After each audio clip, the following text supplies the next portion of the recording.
नमस्कार, मी प्रज्ञा पोवळे. बुलेटिनमध्ये आपल्या सगळ्यांचं स्वागत. आपण पाहताय एबीपी माझा. दिवस अत्यंत मोठा आहे, महत्वाचा आहे, कारण पुढच्या 60 मिनिटांमध्ये केंद्राचा अर्थसंकल्प जाहीर होणार आहे.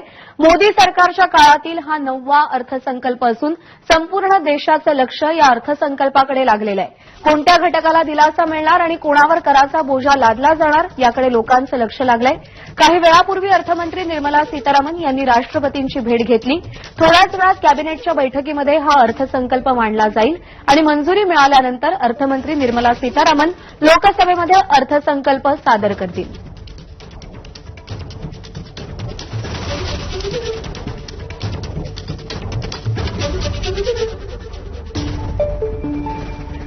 पायाभूत सुविधांना अधिक निधी उपलब्ध करून देण्यावर आणि इमारती आणि रुग्णालयांसाठी खासगी भागीदारी वाढवण्यासाठी तसंच रुग्णालयातील कामकाजाची क्षमता वाढवण्याची शक्यता वर्तवली जाते. लघु आणि मध्यम व्यापाऱ्यांच्या आशा वाढलेल्या आहेत. तसंच या अर्थसंकल्पातून शेती आणि शेतकऱ्यांच्या पदरात नेमकं काय पडणार, कृषी क्षेत्रासाठी दिलाशाची पेरणी होणार का, याकडे सगळ्यांचं लक्ष लागलंय. त्याचबरोबर जगातील अनेक देश हे मंदीच्या उंबरठ्यावर आहेत. त्या तुलनेमध्ये भारताची आर्थिक स्थिती ही बरीच चांगली आहे. जगातील अनेक मोठ्या कंपन्यांनी त्यांच्या कर्मचाऱ्यांच्या संख्येत कपात केली आहे आणि त्या पार्श्वभूमीवर आजच्या अर्थसंकल्पामध्ये नेमकं काय असेल याकडे सर्वसामान्यांसह गुंतवणूकदारांचं सुद्धा लक्ष लागलेलं आहे.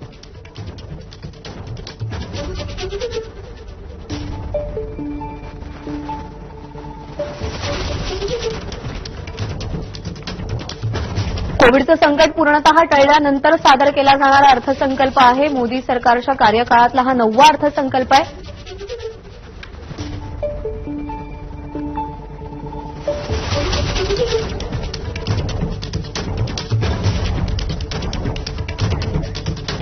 आणि यानंतर आपण थेट पुण्यामध्ये जाऊयात. एबीपी माझावरती बजेटचं महाकव्हरेज दिवसभर चालू राहणार आहे आणि त्यासाठी आपण थेट पुण्यामध्ये जाऊयात. मराठा चेंबर्स ऑफ कॉमर्समध्ये माझी सहकारी भारती सहस्रबुद्धे सध्या तिथे आहे. भारती, नमस्कार, मी भारती सहस्रबुद्धे. या विशेष कव्हरेजमध्ये अर्थ बजेटचा मध्ये तुम्हा सगळ्यांचं स्वागत आहे. थोड्याच वेळात, अगदी 60 मिनिटांपेक्षाही कमी वेळ राहिलेला आहे, जेव्हा निर्मला सीतारामन देशाचा अर्थसंकल्प सादर करणार आहेत आणि ते बजेट तुमच्या आमच्या घरचं बजेट, मग तुमची एखादी संस्था असेल तर त्या संस्थेचं बजेट, तुमची एखादी कंपनी असेल तर त्या कंपनीचं बजेट, या सगळ्यावर परिणाम करणार आहे. आणि म्हणूनच त्यात काय तरतुदी असणार आहे, तुमच्या आमच्यासाठी काय असणार आहे, हे सगळं जाणून घेणं, समजून घेणं खूप महत्वाचं असणार आहे. आणि त्याचसाठी एबीपी माझाची टीम आली आहे आज पुण्यात. मराठा चेंबर ऑफ कॉमर्सच्या या सभागृहात आम्ही इथे आलेलो आहे. मराठा चेंबर ऑफ कॉमर्स ही पुण्यातली, पश्चिम महाराष्ट्रातली अतिशय मोठी संस्था आहे. याचे सभासद कॉमर्सच्या या सभागृहात आम्ही इथे आलेलो आहे. मराठा चेंबर ऑफ कॉमर्स ही पुण्यातली, पश्चिम महाराष्ट्रातली अतिशय मोठी संस्था आहे. याचे सभासद मोठमोठे उद्योजक आहेत, वेगवेगळ्या क्षेत्रातले तज्ज्ञ लोक आहेत आणि ते सगळे आज इथे आपल्या बरोबर आलेले आहेत आणि ते समजावून सांगणार आहेत आपल्याला अर्थ बजेटचा. तेव्हा आता अपेक्षा काय ठेवायच्या बजेटकडनं हे जाणून घेऊ या सगळ्या तज्ज्ञांकडनं. माझ्या सहकारी सरिता कौशिक या आता या सर्व तज्ज्ञांना बोलतं करणार आहेत. सरिता, खरं तर देशाला स्वातंत्र्य मिळून 75 वर्ष होऊन गेले. मात्र स्वातंत्र्याच्या आधीच पुण्यात एक विचार रुजला.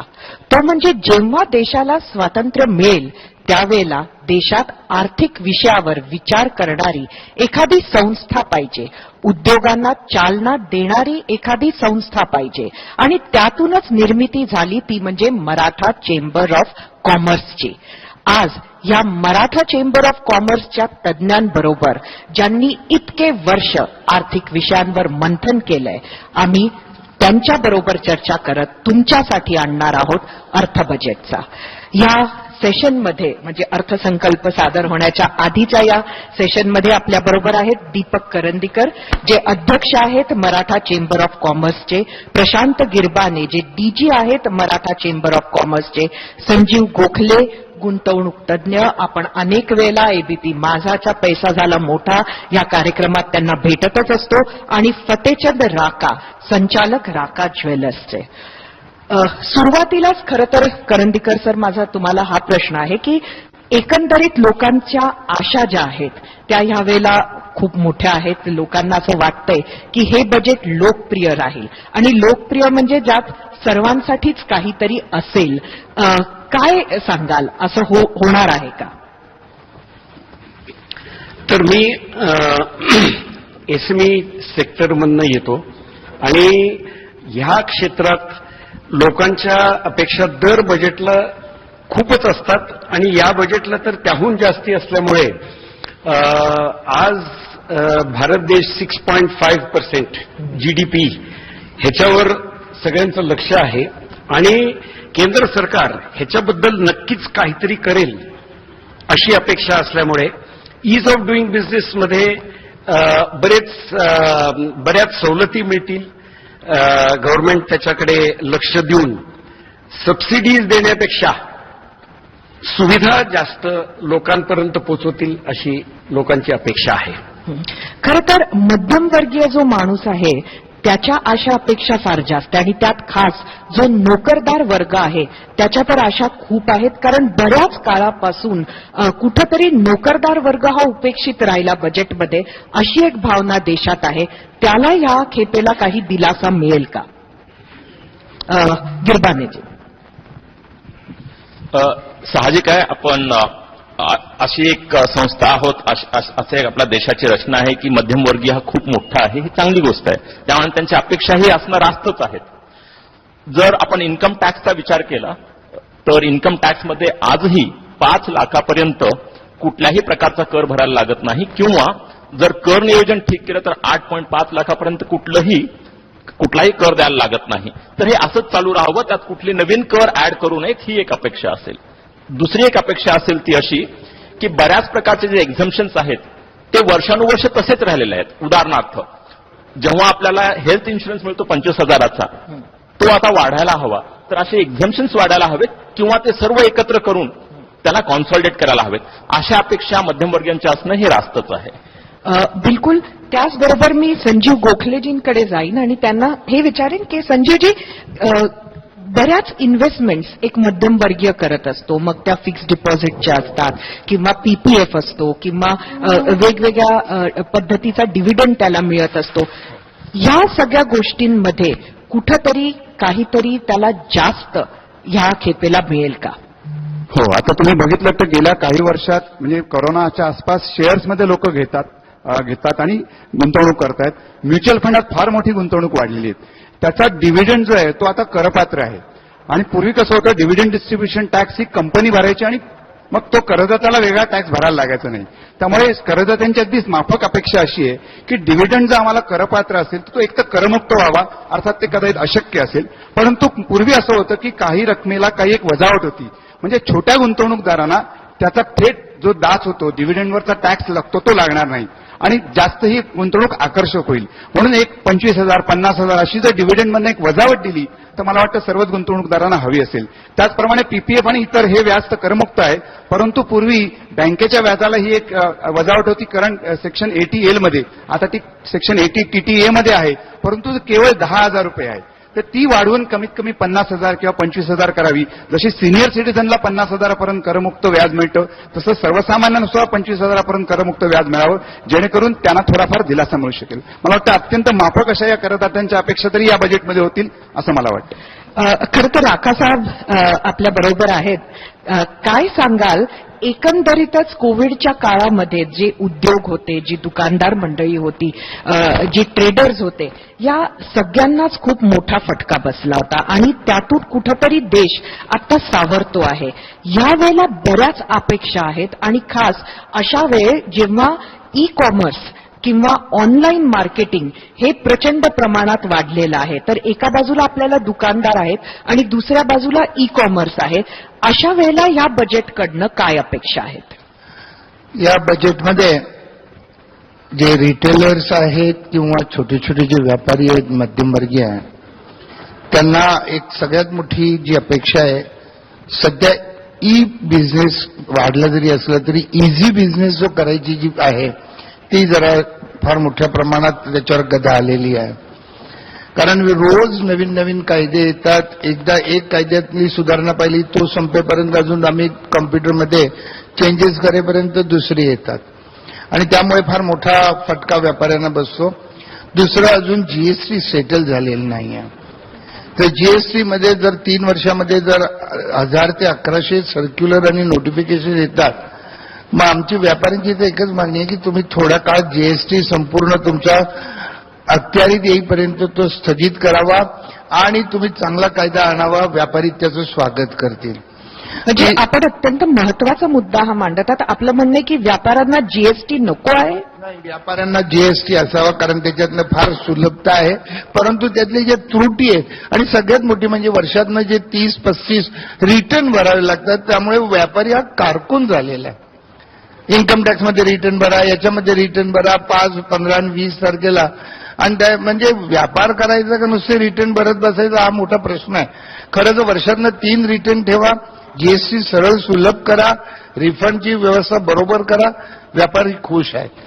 आणि एक सगळ्यात महत्वाचं, व्यापारी नेहमी अनऑर्गनाइज सेक्टरमध्ये मोजला जातो. आज एमएसएमईचं लोन मिळत नाही किंवा व्यापारी त्याच्यात येत नाही. बँकातले लोन घ्यायला गेले तर व्यापाऱ्यांना लोन मिळत नाही. पण एमएसएमई मध्ये जर इंडस्ट्री असेल आणि त्याकडे 15 कामगार आहेत, तो लोन घेतो, त्याला व्याज दर कमी आहे, त्याला सेट ऑफ मोठ्या प्रमाणात मिळतो. आणि व्यापाऱ्यांच्याकडे इतके कागदपत्र मागितले जातात की तो हैराण होऊन जातो कागदपत्र देईपर्यंत, आणि त्याला लोन मिळत नाही. आणि जरी मिळालं तर ते हाय रेटने मिळतं. जिथे आज माझ्याकडे समजा माझ्याकडे आज 1300 एम्प्लॉईज आहेत, परंतु आम्ही अनऑर्गनाइज सेक्टरमध्ये मोजले जातं. हा म्हणजे दुजाभाव असू नये अशी आमची या बजेटमध्ये अपेक्षा आहे.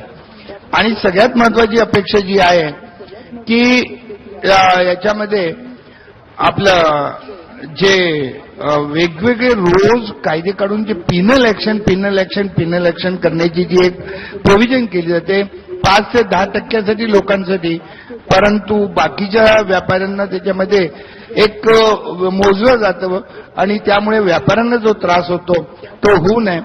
आणि ईज बिझनेससाठी म्हणजे जितकं सुलभता करता येईल. कारण एक लक्षात ठेवा, बिझनेस वाढला तर रेव्हेन्यू 3 ठिकाणी वाढणार आहे. कॉर्पोरेशन वाढणार आहे, स्टेट गव्हर्नमेंटलाही वाढणार आहे आणि सेंट्रलला. आज परिस्थिती अशी झाली आहे कोरोनानंतर छोटे व्यापारी आज मिडल सुद्धा आज व्यवसाय बंद करून आपले दुसरीकडे किंवा नोकरी करण्याचे आहेत. आणि एक सगळ्यात महत्वाची, व्यापाऱ्यांची सध्या यंग जनरेशन भारतात राहू इच्छित नाही कारण वेगवेगळ्या कायद्यामुळे, आणि ते सगळे तिकडे फॉरेनला शिफ्ट होत आहेत आणि त्याच्यामध्ये तिथे नोकऱ्या करण्यात त्यांना इंटरेस्ट आहे. परंतु या भारतात वेगवेगळ्या कायद्यांना तोंड देणे आणि हॅरॅसमेंटला तोंड देण्याला आता सध्या यंग जनरेशन तयार नाही. खूपच गंभीर मुद्दा आपण मांडलाय फतेहचंदजी. आपण वापस येऊच याकडे, मात्र त्याआधी आपण जाऊया. ऑडियन्सही इथे आहे, माझी सहकारी भारती सहस्त्रबुद्धे. खरं तर आता रांका सरांनी त्यांना उद्योजक म्हणून व्यापार करताना काय त्रास होतो ते सांगितलं. मध्यम वर्गाच्या सुद्धा खूप अपेक्षा आहेत. मला सांगा आणि तुम्ही काय अपेक्षा ठेवता आहे या आजच्या बजेटकडनं म्हणजे सर म्हणाले तसं इन्कम टॅक्स मध्ये थोडीशी आम्हाला सूट मिळाली किंवा याच्यात त्याचा स्लॅब जर वाढवली तर तेही आम्हाला सुखकर होईल, जे नोकरदार लोकांना ते. पण खरं तर इन्कम टॅक्समध्ये स्लॅबचा विषय आहेत महत्वाचा, पण रोजचं जे आयुष्य आहे ते सुखकर व्हावं, महागाईसारखे विषय आहेत. मला सांगा काय अपेक्षा आहेत सामान्यांच्या? मला वाटतं छोटे उद्योग जे आहेत त्यांच्या ज्या रोजच्या अडचणी आहेत त्यांच्याकडे थोडंसं लक्ष दिलं पाहिजे की 36 रिटर्न जे रांका सर म्हणाले त्याच्याची वर्षातनं एक रिटर्न जर मिळाला, एक सिंगल विंडो आपण म्हणतो तसं सिंगल रिटर्न हा जर मिळाला त्याच्यामध्ये जे काही कंप्लायन्स आहेत, ज्या काही त्रुटी आहेत मग ते सुधारता येतील. आणि क्रिमिनल जे प्रोसिडिंग्ज आहेत त्याच्यामधल्या क्रिमिनल तरतुदी सिव्हिलकडे वळवाव्यात की दंड आकारून नियमित करता येईल. अशा बऱ्याचशा तांत्रिक बाबी असतात, काहीतरी त्रुटी राहून जातात. तर ते जर केलं तर उद्योग करण्याची जी मानसिकता आहे ती आणखी वाढू शकेल. खरं तर आता आपण ज्या प्रतिक्रिया घेतल्या त्यातनं 2 गोष्टी समोर आल्या की आपल्याला थेट दिलासा हवाचा सामान्यांना, पण रिफॉर्म्स आणि दुसरं म्हणजे पायाभूत सुविधांबद्दल. तर त्या 2 गोष्टींबद्दल आपण काय अपेक्षा ठेवू शकतो आजच्या बजेटकडनं? माझ्या मते पायाभूत सुविधांवरती जर पाहिलं तर मागच्या वर्षी 40 लाख कोटींपैकी 7.5 लाख कोटींची तरतूद केली होती पायाभूत सुविधांसाठी. त्याचप्रमाणे यावर्षीचा जो अर्थसंकल्प आहे साधारणतः 45 लाख कोटींचा असेल. त्यातले 9 लाख कोटी म्हणजे 20% हे नियोजन पायाभूत सुविधांसाठी म्हणजेच बिजली, सडक, पाणी अशा प्रकारच्या ज्या पायाभूत सुविधा असतात यासाठी करण्यात यावं.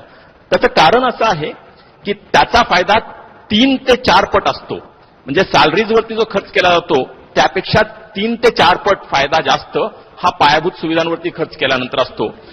त्यामुळं पायाभूत सुविधांवरती जास्त खर्च केला जावा. आपण रिफॉर्म्स विषयी बोललात, खूप महत्वाचे रिफॉर्म्स आहेत. तर हे रिफॉर्म्स व्हायला हवेत. जितके चांगले रिफॉर्म्स होतील. चायना का प्रगत झाली? चायना प्रगत झाली कारण ते फार वेगाने रिफॉर्म्स करू शकले. आपणही बरेच रिफॉर्म केलेले आहेत. काल मुख्य आर्थिक सल्लागारांनी 10 रिफॉर्म्स मांडले कालच्या वार्षिक आर्थिक अहवालामध्ये. त्यासोबतच आणखीन जास्त रिफॉर्म्स करता यावेत अशी अपेक्षा आहे. सर्वात महत्वाचा रिफॉर्म त्यातला म्हणजे ईज ऑफ डुईंग बिझनेस. जितकं सुखकर कराल तुम्ही उद्योग करणं, तितकं उद्योगासाठीच नव्हे तर उद्योगामुळे ज्यांना नोकऱ्या मिळतात अशा करोडो लोकांसाठी ते खूप महत्वाचं ठरेल. नक्कीच ईज ऑफ डुईंग बिझनेस हे आपण या मंचावर आता म्हणजे गेल्या 10 मिनिटात हा शब्द बरेचदा आला. म्हणजे नक्कीच हा त्रास कुठेतरी उद्योगांना होतो आहे. जीएसटी बद्दल फतेचंदजी बोलले. मी करंदीकर सरांना विचारेन की तसं तर दराबाबत कोणालाही अडचण दिसत नाहीये, कारण दर हे तर जीएसटी काउन्सिलमध्ये ठरवल्या जातील. मात्र मला वाटतं आत्ताची जी अपेक्षा आहे ह्या अर्थसंकल्पाकडनं ती संपूर्ण प्रक्रियेचं रॅशनलायझेशन कुठंतरी आत्ता अनाऊन्स व्हावं ही आहे का? सगळे जीएसटी दर ठरवले जातात काउन्सिलमध्ये. बजेटमध्ये त्याच्याबद्दल काय बोललं जाईल ह्याची कॉन्स्टिट्यूशनल अमेंडमेंट जिथे लागेल ते करतील. पण हे जीएसटी काउन्सिलच ठरवतं आणि हे दर रॅशनलाइज करण्याची त्यांची इच्छा आहेच. म्हणजे आज 6 किंवा 7 वेगवेगळ्या प्रकारचे दर आहेत आणि बेसिक 12 आणि 18% हे कन्सॉलिडेट होण्याची शक्यता आहे. इंडस्ट्रीची बरीच डिमांड अशी आहे की तो 28% जो दर आहे तोही खाली आणावा. पण इंडस्ट्रीमध्ये B2B असल्यामुळे आम्हाला दराचा फारसा परिणाम होत नाही. आमचं वर्किंग कॅपिटल वाढतं, पण दराचा फटका छोट्या इंडस्ट्री किंवा मध्यम उद्योगांना पडत नाही. बरोबर, तो ईज ऑफ डुईंग बिझनेसमध्ये त्याला चालना मिळेल. ईज ऑफ डुईंग बिझनेसमध्ये ह्या जीएसटीच्या दरांच्या पलीकडची काय अपेक्षा आहे? माझ्या दृष्टीनं 2017च्या आधीचा काळ जर बघितला तर त्यावेळेला 13 का 14 विविध कर होते जे सगळे जीएसटी मध्ये विलीन झाले. They were all clubbed into GST. ह्याचा इंडस्ट्रीला इतका मोठा फायदा झाला की आम्हाला त्याचा त्रास खूप कमी झाल्यामुळे इंडस्ट्री त्यावेळेला खूप आनंदात होती. पण आज रांकाजी जसं म्हणले तसं वारंवार त्याच्याबद्दलच्या अमेंडमेंट्स, त्याच्याबद्दलच्या सुधारणा हे करता करता आम्हाला व्यवसाय सोडून जीएसटी कंप्लायन्स करण्याबद्दल खूपच त्रास होतो. ह्याच्याबद्दल सरकारने नोंद घ्यावी, काउन्सिलने नोंद घ्यावी आणि त्याच्यामध्ये आम्हाला थोडासा रिलीफ मिळावा अशी अपेक्षा आहे. करंदीकर सरांना मी विचारेल. गिरबाने सर, मी आपल्याकडे येईन. खरं तर ईज ऑफ डुईंग बिझनेसमध्ये कुठंतरी एक सिंगल विंडो सिस्टीम असावी अशी आपली अपेक्षा आहे का? हो, नक्कीच आहे. कारण कसं आहे, आम्ही एक अभ्यास करून घेतला. ज्या फॅक्टरीज म्हणजे 6.5 कोटीपेक्षा जास्त बिझनेसेस हे लघु मध्यम उद्योग आहेत, त्यातले आम्ही 150 लोकांचा सर्व्हे करून पाहिला. तर काय लक्षात आलं त्यातनं? ते असं की तुमच्याकडे 100 लोकांपर्यंतची जर फॅक्टरी असेल ना तर वर्षभरामध्ये तुम्हाला 365 वेगवेगळे, हो बरोबर आहे 365, कारण दिवसही तितकेच असतात, तर 365 वेगवेगळ्या प्रकारचे कंप्लायन्सेस करायला लागतात. मग तुम्ही कुठला कर भरण्यासाठी, कुठला रजिस्टर भरण्यासाठी, कुठला आणखी काही दाखवण्यासाठी, कुठला पोस्टर लावण्यासाठी. म्हणजे कुणी एखादा येऊन सांगतो इथं पांढरा चुना लावला पाहिजे. अरे पण इथे टाईल्स आहेत, चुना कसा लावणार? नाही लावला पाहिजे, कारण ते असं लिहिलेलं आहे कायद्यामध्ये. तर हे सर्व कमी करणं महत्वाचं आहे. किंवा एका ठिकाणी लिहिलं जातं तुमच्याकडे 2 दरवाजे असायला हवेत, कारण फायर सेफ्टीसाठी चांगलं आहे. दुसरा सांगतो कस्टमच्या दृष्टीने तुमच्याकडे एकच दरवाजा असायला हवा. तर ही जी विविधता, हे सर्व कॉन्सॉलिडेट करायला हवं. हा विरोधाभास आहे तो निघून जायला हवा त्यातनं. तर हे खूप महत्वाचं आहे. बऱ्याच प्रमाणात सुधारणा झालेली नक्कीच आहे मागच्या 3-4 वर्षामध्ये. पण आपण म्हणतो ना दिल मांगे मोर, कसं आहे आपल्याला आणखी भरपूर सुधारणा हव्यात. भरपूर सुधारणा जर झाल्या तर जो एमएसएमई आपल्या देशाच्या जीडीपीच्या 30% इतकं कंट्रीब्युशन करतो, योगदान देतो, तो एमएसएमई आणखी जास्त योगदान देऊ शकेल. त्यामुळे या सुधारणा जास्त महत्वाच्या. संजयजी, एकंदरीत जर आपण जगाचं क्रूड आणि त्याचबरोबर जे काही जगाचं अर्थकारण सध्या ज्या पद्धतीनं जोडल्या गेलेलं आहे त्या दृष्टिकोनातून आजचा अर्थसंकल्प आणि त्या दृष्टिकोनातून खास भारताची इकॉनॉमी याला आपण कसं बघताय? नाही, निश्चितच आपण कालचा आर्थिक जो अहवाल बघितला त्यातनं एक नक्की कळतं की जगामध्ये आपली परिस्थिती बरीच चांगली आहे. त्यामुळे अशा परिस्थितीमध्ये सरकारला काही धाडसी निर्णय अजूनही घेता येतील. अर्थात कालच्या अहवालात त्यांनी फार कॉशन सांगितलं की जागतिक परिस्थितीत जर काही बदल झाला तर आपली ही ग्रोथ होईलच असं नाही. या कंडिशनल हा कालचा आर्थिक अहवाल होता. पण तरी सुद्धा मी सांगेन की आपली जी आर्थिक सुधारणांची जी एक गती गेली काही वर्ष आहे ती चालू राहण्याच्या दृष्टीने त्याच्यात खीळ होईल असं काही करू नका. गेले 2-3 दिवस मी बाजारात शेअर बाजारमध्ये बघतोय त्याच्यात त्यांचा मूड असा आहे की सध्या जे काही एकंदरीतच कोरोना काळात आपण बाहेर पडलोय आणि एकंदरीतच हळूहळू सगळं स्टॅबिलाइज होत चाललंय तिथे आडकाठी येईल की त्याला खीळ बसेल असं निगेटिव्ह काय करू नका. म्हणजे कर वाढवू नका, कॅपिटल गेन टॅक्स वाढवू नका, जेणेकरून जो बाजाराचा मूड होत चाललाय एकंदरीतच सुधारणांकडे त्याला कुठेतरी त्रास होईल किंवा त्यांना आवडणार नाही असं काही करू नका. तुम्ही काही नाही केलं तरी हा अर्थसंकल्पाचं स्वागत होईल, मार्केटवर जाईल. मला वाटतं ह्या दृष्टीनेच अर्थमंत्र्यांनी विचार केला असेल आणि हा बजेट सादर केला जाईल. अर्थात सर, आपल्याला ही चर्चा आणखी अशीच पुढे न्यायची. आपल्याला आणखीन अपेक्षा काय काय असू शकतात हे जाणून घ्यायचंय. मात्र आता वेळ झाली एका छोट्याशा ब्रेकची. आपण इथे चर्चा करतोय बजेटबद्दल. कुठेही जाऊ नका, तुम्ही बघत राहा एबीपी माझा.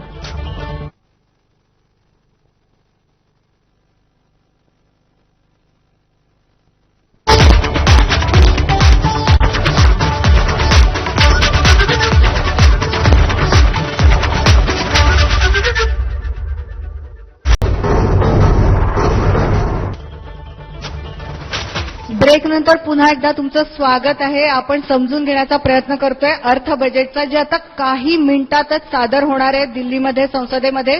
आणि आपण बोलतो आहे अपेक्षांबद्दल. काय आहेत आपल्या सगळ्यांच्या अपेक्षा या अर्थसंकल्पाकडून? अगदी थोडक्यात सांगा आपल्या अपेक्षा.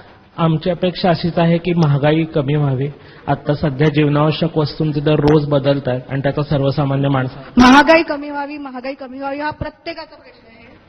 स्टँडर्ड डिडक्शन जे आहे सॅलरीड लोकांसाठी ते बऱ्यापैकी वाढवायला पाहिजे आणि पेट्रोल आणि डिझेलच्या किमती.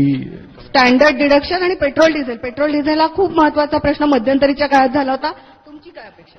सामान्य माणूस आणि जी इंडस्ट्री आहे आपली त्यात जे काही रिसोर्सेस आहे ते रिसोर्सेस वापरून जास्तीत जास्त आपण कसा इम्पॅक्ट करू शकतो ही माझी अपेक्षा आहे.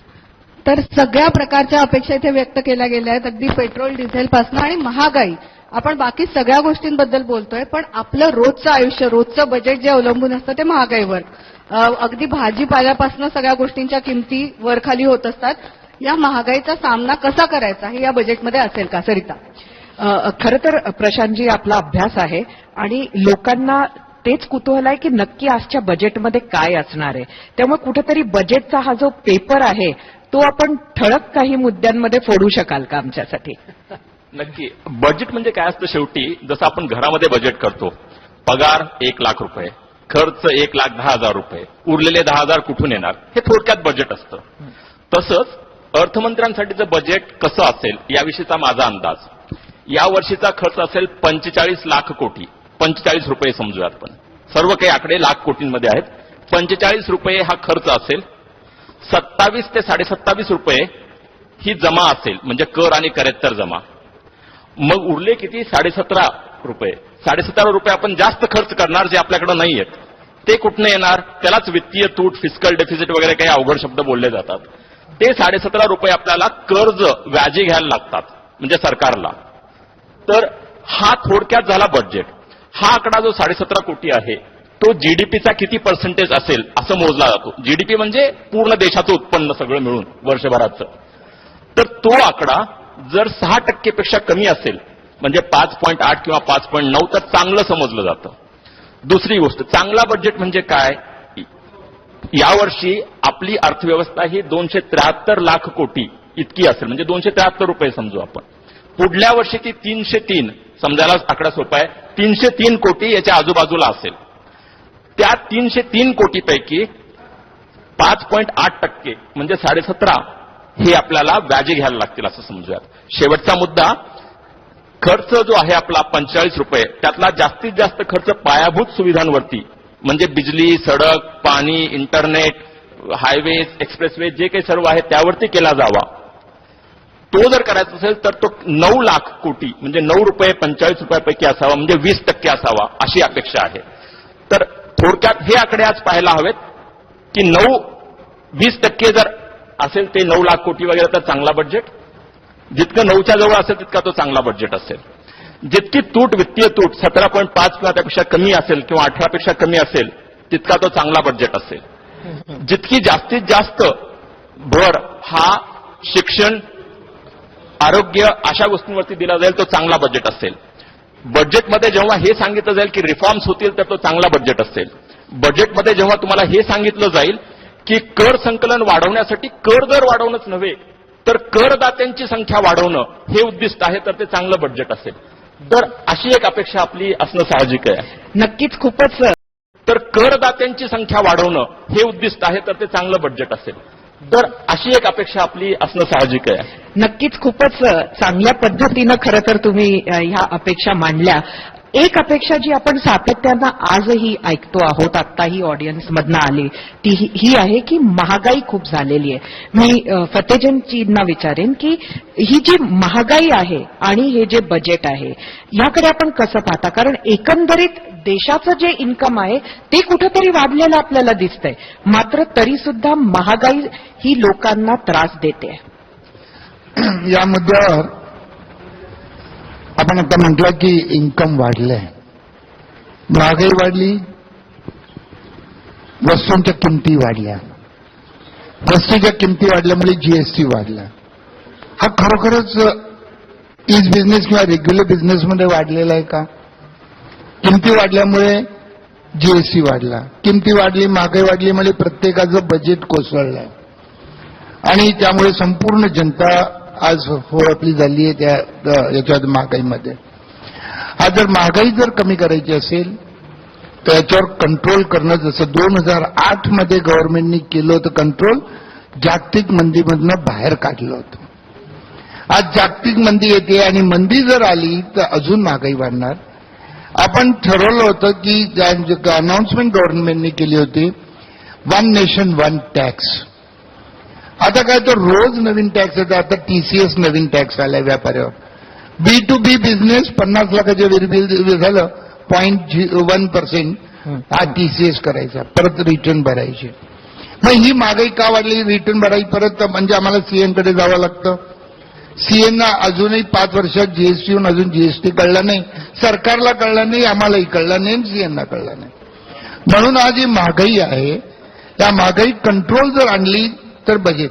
आता जर जसं म्हटलं की इन्कम आणि याच्यामध्ये खर्च, पहिली गोष्ट की तुम्ही जेव्हा बजेट जेव्हा करता, आकडे जे अनाऊन्स करता तुम्ही संपूर्ण मूलभूत पायाच्या मूलभूत सुविधासाठी, पण हे आकडे नुसते डिक्लेअर करून दाखवून काही उपयोग नाही.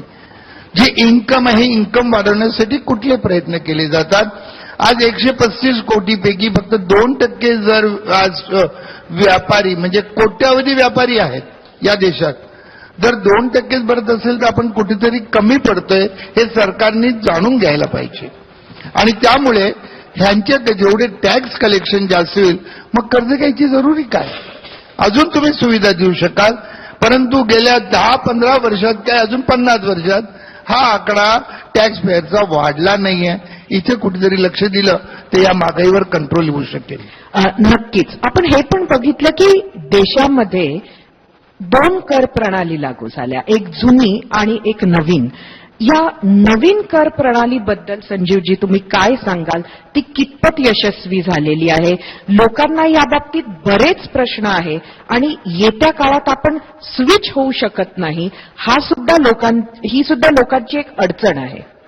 हो, ही नवीन कर प्रणालीमध्ये कुठल्याही प्रकारची वजावट एक्झम्पशन असणार नाही. मात्र कराचे दर त्यांनी थोडेसे कमी केलेले आणि हा पर्याय दिलेला की तुम्ही जुनी किंवा नवी कुठली तरी एक स्वीकारा आणि पुढे जा.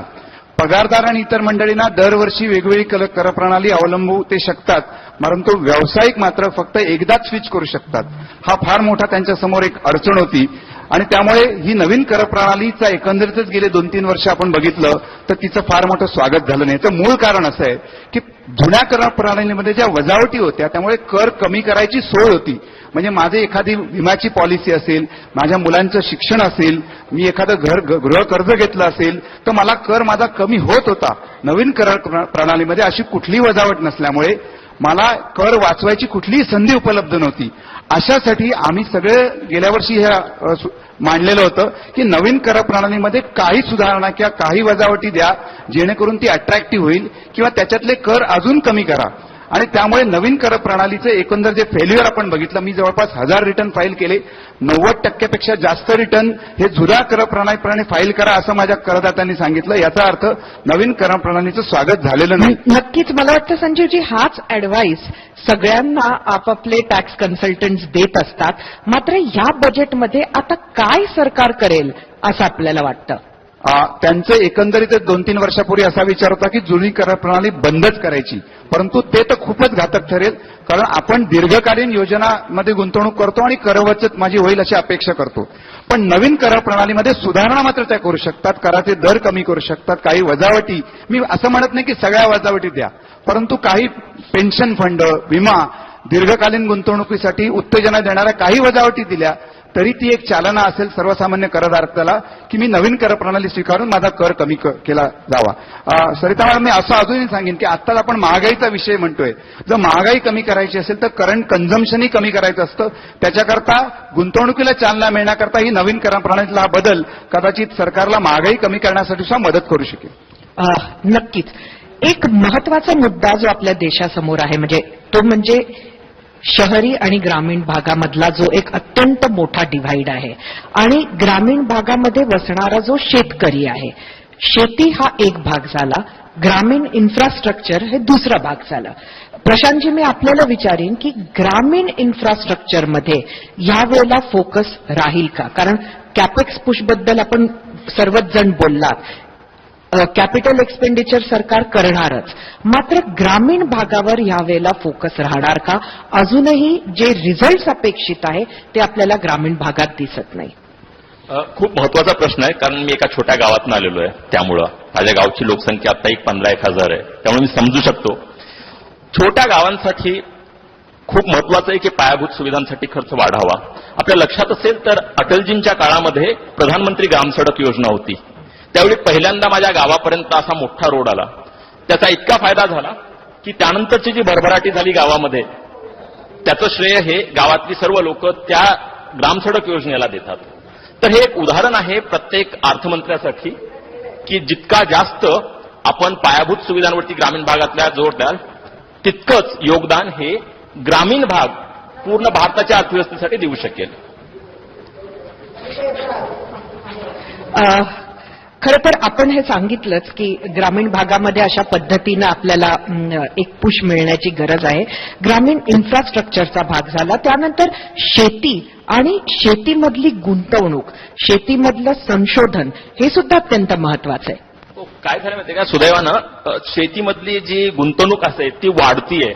कालचा जो वार्षिक अहवाल होता त्यात सांगितलं गेलं 9.2 ते 9.4% इथपर्यंत गुंतवणूक वाढलेली आहे प्रायव्हेट सेक्टरची शेतीमध्ये. शेतीला आधुनिक करणं खूप महत्वाचं आहे. अॅग्रीटेक वापरणं खूप महत्वाचं आहे. 1000 अॅग्रीटेक आपल्या देशभरामध्ये तयार झाल्यात. म्हणजे टेक्नॉलॉजी शेतीसाठी कशी वापरावी. इतकंच काय तर याच मंचावरनं मराठा चेंबरतर्फे अजिंक्य रहाणे जे क्रिकेटर आहेत त्यांनी सांगितलं की ते स्वतः 10 अशा अॅग्रीटेकमध्ये गुंतवणूक करतील जेणेकरून अॅग्रीटेकला समर्थन मिळेल, जेणेकरून शेतकऱ्यांना त्याचा फायदा होईल, जेणेकरून त्यांना त्यांचं उत्पन्न वाढवण्यासाठी फायदा होईल. अर्थसंकल्पाचा अन्वयार्थ लावणारी ही चर्चा अशीच सुरू राहणार आहेत. पण दिल्लीतून काही अपडेट्स येत आहेत. दिल्लीमध्ये अवघी काही मिनिटं उरलेली आहेत अर्थसंकल्प सादर होण्यासाठी. दिल्लीमध्ये काय घडामोडी घडतायत जाणून घेतलाय प्रशांत कदम यांनी.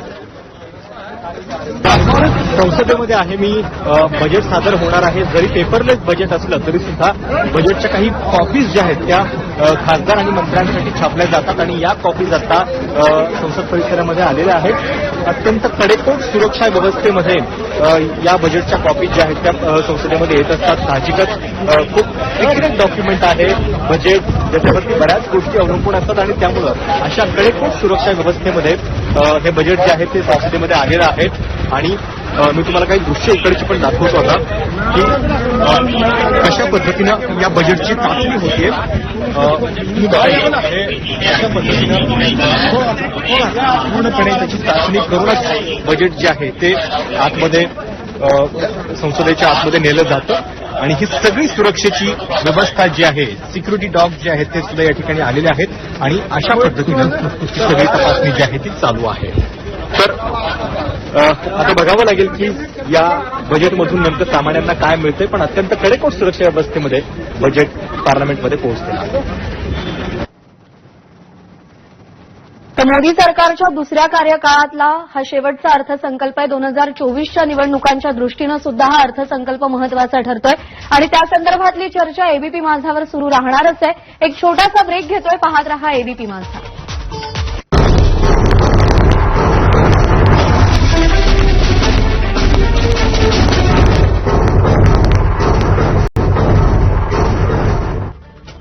ब्रेकनंतर बुलेटिनमध्ये आपल्या सगळ्यांचं पुन्हा एकदा स्वागत. आपण थेट पुण्यामध्ये जाऊयात. मराठा चेंबर ऑफ कॉमर्समध्ये अर्थसंकल्पाचा अन्वयार्थ आम्ही लावतोय. खास कव्हरेज सुरू आहे. राजस्थानमध्ये जीएसटी गव्हर्नमेंट त्याचं जेव्हा तुम्ही इंडस्ट्री किंवा स्टार्टअप केलं तर तुम्हाला जीएसटी रिफंड देते. तसं महाराष्ट्रात नाही. महाभारतातच महाराष्ट्र आणि राजस्थान आहे, मग वेगवेगळे कायदे का? सगळी ठिकाणी एक पाहिजे. दुसरा सगळ्यात एक महत्वाचा जो तो पॉइंट राहून जाईल, देशात तस्करी फार मोठ्या प्रमाणात वाढली आहे.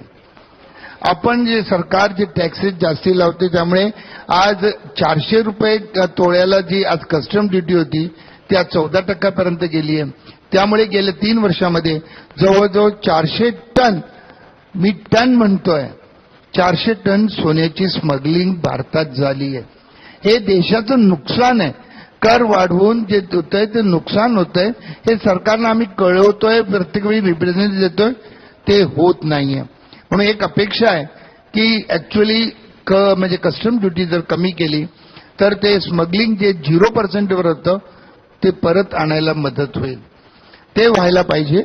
आणि दुसरी गोष्ट, जो आपण आता प्रश्न केला त्या प्रश्नाला जर उत्तर द्यायचं म्हटलं तर आज एक खिडकी शक्य आहे अनेक ठिकाणी. आणि जर एक खिडकी केली म्हणजे जी योजना केली तर त्या प्रत्येक ऑफिसरच्या टेबलावर जावं लागतं. आणि म्हणजे मी ओपनली बोलतोय की जो भ्रष्टाचार वाढत चाललाय तो कमी होईल आणि लोकांना फार चांगल्या रीतीने त्याला न्याय मिळू शकेल. आणि हे भारतात शक्य आहे, अशक्य कुठली गोष्ट नाही. मनात ठरवलं करायचं 100% होऊ शकतं. आज मगाशी जो ग्रामीण भागाचा विषय निघाला त्याबद्दल एक मिनिटं बोलतोय, कारण मी संपूर्ण महाराष्ट्रात फिरतो. ग्रामीण भागातलं जे इन्फ्रास्ट्रक्चर जे आहे म्हणजे शिक्षण, हॉस्पिटल, ट्रान्सपोर्ट आणि तुम्हाला जो रोडची व्यवस्था होती, जर ही सगळी जर सुविधा दिली, जशी फॉरेनमध्ये तुम्ही शहरात नोकरी करायला जातात पण सगळे राहायला ग्रामीण भागात आहेत, कारण तिथे सगळ्या इन्फ्रास्ट्रक्चर, मॉल सुद्धा आहेत. मग आज आपले मंत्री जे ग्रामीण भागातनं निवडून येतात ते पुण्यामध्ये किंवा शहरामध्ये बंगले बांधतात पण तिथले इन्फ्रास्ट्रक्चर वाढत नाही.